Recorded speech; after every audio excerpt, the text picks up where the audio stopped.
महाराष्ट्र में धमाकेदार जीत के बाद बीजेपी और महायुति गठबंधन में जश्न का माहौल है। जगह जगह कार्यकर्ता एक दूसरे को मिठाई खिलाकर आतिशबाजी के साथ जीत का जश्न मना रहे हैं। वहीं जीत के बाद डिप्टी सीएम देवेंद्र फडणवीस ने भी ट्वीट कर एक बार फिर कांग्रेस पर तंज कसा और लिखा, एक है तो सेफ है और मोदी है तो मुमकिन है।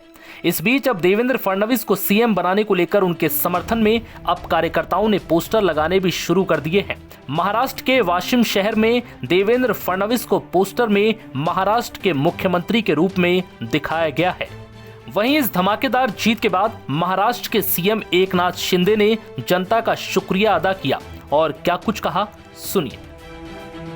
आज मैं महाराष्ट्र के तमाम मतदाताओं को बहुत बहुत धन्यवाद देता हूँ, उनका अभिनंदन करता हूँ, क्योंकि ये विक्ट्री जो है ये लैंडस्लाइड विक्ट्री है। ये मैंने कहा था कि महायुति को थम्पिंग मेजोरिटी मिलेगी और इसीलिए मैं तमाम मतदाता जो है, मेरी लाडली बहनाओं को मैं धन्यवाद देता हूँ, लाडले किसानों को मैं धन्यवाद देता हूँ और लाडले हमारे भाई है, लाडले सीनियर सिटीजन है, सभी वर्ग जो है, सभी वर्ग को मैं धन्यवाद देता हूँ कि उन्होंने ऐसी विजयश्री प्राप्त कर दी है कि न भूतो न भविष्य तो ऐसी विक्ट्री जो इस बार मिली है, जो 2-2.5 साल हमारी महायुति ने काम किया है। ये महायुति ने जो काम किया है उसके काम के ऊपर ये जनता ने शिक्कामोर्तब किया है, काम को तवज्जो दिया है, प्राथमिकता दी है और इसीलिए महायुति को इतनी बड़ी जीत हासिल हुई है। इसलिए मैं महायुति के पूरे महाराष्ट्र की जनता को तो धन्यवाद देता ही हूँ, उनका स्वागत करता हूँ, लेकिन महायुति के सभी कार्यकर्ताओं को भी धन्यवाद देता हूँ।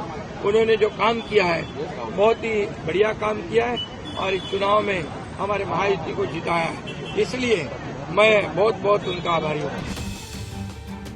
हालांकि महाराष्ट्र में बीजेपी को ज्यादा सीटें मिलने से सीएम एकनाथ शिंदे की भी टेंशन बढ़ गई है, क्योंकि इस बार ऐसे दावे किए जा रहे हैं कि महाराष्ट्र में सबसे बड़ी पार्टी होने के नाते बीजेपी अपनी पार्टी से देवेंद्र फडणवीस को सीएम बना सकती है और बीजेपी कार्यकर्ताओं का यही मन भी है।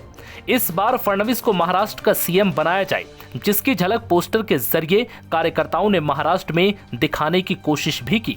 अगर ऐसा होता है तो एकनाथ शिंदे को डिप्टी सीएम का पद मिलने की आशंका है, तो वहीं एनसीपी के अजीत पवार को भी डिप्टी सीएम का पद मिल सकता है। यानी कि इस बार भी महाराष्ट्र में 2 डिप्टी सीएम बनाए जा सकते हैं। हालांकि फिलहाल ये सब दावे हैं, अब बैठक के बाद ही पूरी तरह से ये तय हो पाएगा कि महाराष्ट्र के सीएम के तौर पर इस बार किसका नाम फाइनल होता है। हालांकि एक बात यह भी है कि इस बार का चुनाव एकनाथ शिंदे के चेहरे पर ही लड़ा गया था, लेकिन महाराष्ट्र में जो बड़ी जीत बीजेपी को मिली है उसकी उम्मीद बीजेपी को खुद नहीं थी, जिसकी वजह से अब महाराष्ट्र की राजनीति का समीकरण बदल सकता है। वहीं देवेंद्र फडणवीस को महाराष्ट्र का सीएम बनने का मौका मिल सकता है। एनबीटी ऑनलाइन की रिपोर्ट।